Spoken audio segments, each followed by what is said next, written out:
Hey folks, how you doing? All right. I'm talking about subliminal effects. I'm talking about the unconscious mind, the effects of the unconscious mind on the conscious mind. It happens all the time. A subconscious mind is always acting on a conscious mind, having us doing a lot of things. We don't even know why we're doing them. But the unconscious mind is doing its job, okay? But we should be in control of this. But what can we do, okay, to have some effect on this unconscious mind so it will act in our favor all the time, okay? That sounds pretty good. All right. So now we also talk about in this video mental slavery. Okay. Now a lot of people say, well, that applies to black folks. Yeah, only. Yeah, I never mind that mental slavery stuff. We don't have anything to do with it. But that's not true. I don't care what color you are. You are a mental slave. Well, how come? You know what I mean? How is these shackles placed on us? I'll be honest with you, folks. It stems from religious institutions who want to control you. And they do. They've been doing it for a long time. People are mental slaves and don't know it. So how can they break free from it? Well, first thing, they got to admit that they are a mental slave, that they got shackles on their brain.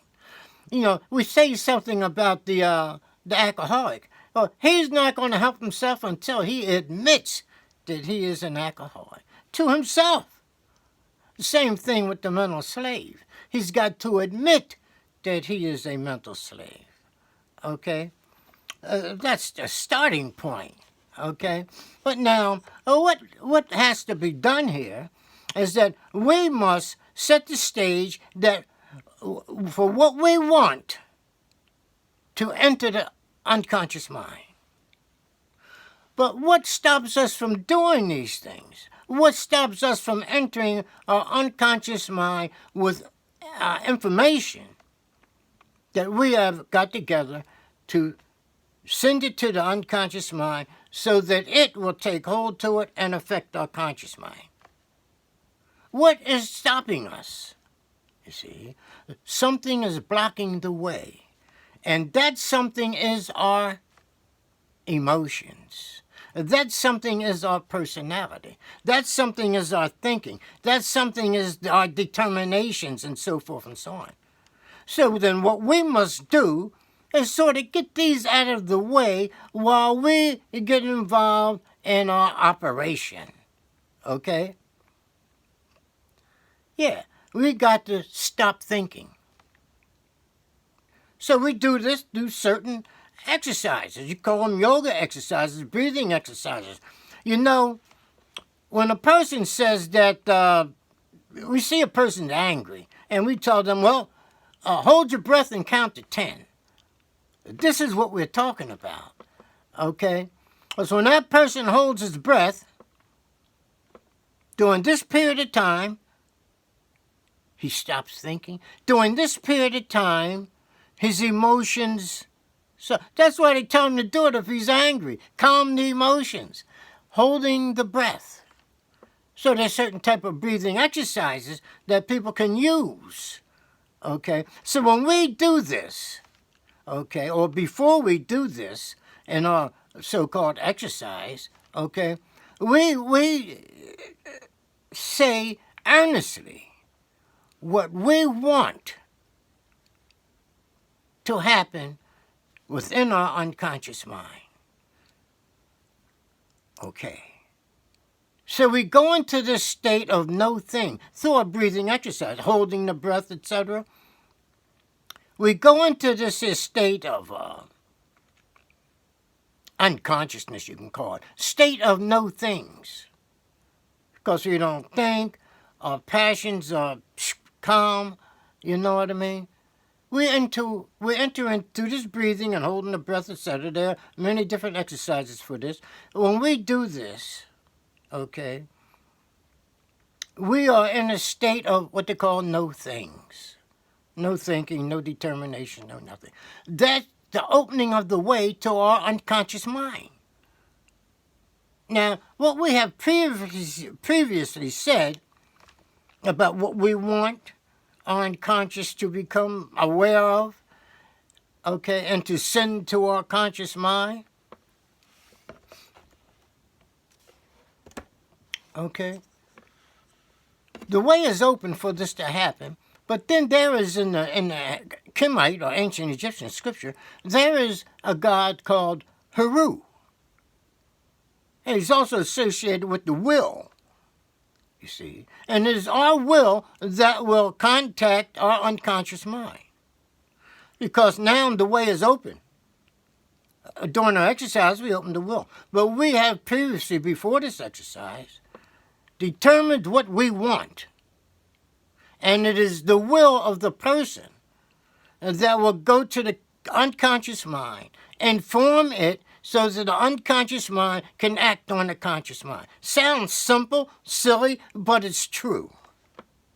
A person can change his whole personality like this.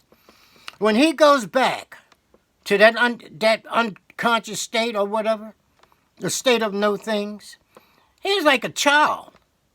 He just lays there. Remember I said, he's not thinking, he's not doing this, he's not using any intelligence, it's like a child, a baby, you know. But this is how it works. These things are simple, you see. And when we do these things, we uncover within ourselves knowledge of what had happened to us previous to overcoming these things. Okay, by learning how to contact our unconscious mind, by opening the way, creating a state of no things. Okay, well, the church kept this, they know about this. They don't tell us these things. They want us to keep coming back to them. They give us laws like the Ten Commandments, knowing that people are going to break these laws. And then, hence the people come back to them. That coming back to them is the chain of slavery that's on the minds of the people that keep them coming back to the church so that the church won't lose its membership and its power, because its power is in the people. When they stop coming, well, you know, no church, right? So, folks, this is it. And this is what we need to do. So they say, you know, that a child, the direction of a child's life is set between the ages of like 0 to 7. He's a child. This is when things can enter his mind. This is when things can enter his unconscious. Because he don't have all this personality. He don't have all these determinations he's making. You know what I mean? And so, yeah, the will Heru will enter this child because there's nothing interfering or blocking the way of the will. Okay. So when you teach a child something at that age, it'll probably stick with him forever. Because at that age, there's no interference from the thinking, the intelligence, and all that stuff. You know what I mean? This is the way it is, folks. It is very simple. It's so simple, people don't pay any attention to it. But it's the simple things that count. Okay? But yeah, the folks there at the church, the elders of the church, they know, I'm talking about the upper folks. They know of these things. Psychologists know a lot about it too. They're learning more and more every day. And we'll talk about how, where they get the information from. Yeah, we'll talk about that in our next video. Okay, folks. Have a good one.